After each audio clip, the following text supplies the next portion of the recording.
Congratulations on reaching this the last mile of the sixth assessment cycle of IPCC and the approval of the synthesis report. This report is critical as it brings together the findings of the assessment reports and special reports in one powerful package, a package that lays out the scale and impact of human-induced climate change. The assessment report by Working Group 1 told us that climate change is here now and intensifying, and that the science is indisputable. The assessment report by Working Group 2 told us that climate change is a threat to human well-being and the health of the planet, which are one and the same. That too is indisputable. The assessment report by Working Group 3 told us that we're still not doing enough to cut greenhouse gas emissions, leaving us on track to far exceed the temperature targets for the Paris Agreement. That is also indisputable.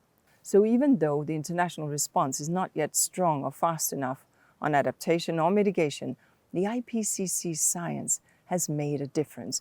IPCC reports have historically influenced climate change negotiations, and the sixth assessment report and the special reports influenced decisions at the climate negotiations in Glasgow and Sharm el-Sheikh, and indeed decisions of government officials and cabinets and boardrooms across the world.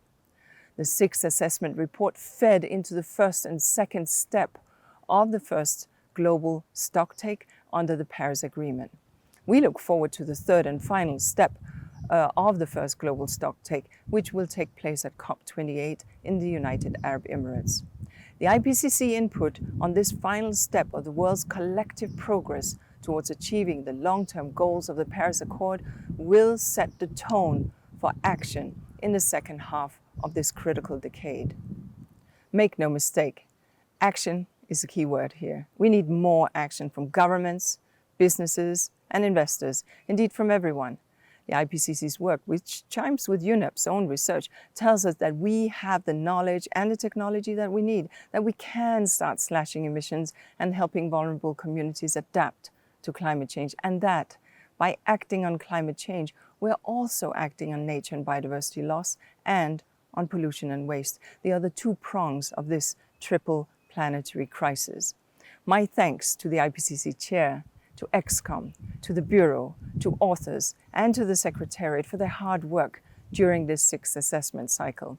I wish you a productive week and a successful approval of the synthesis report, and I look forward to seeing you in person here in Nairobi this July when UNEP hosts the 59th session of the IPCC.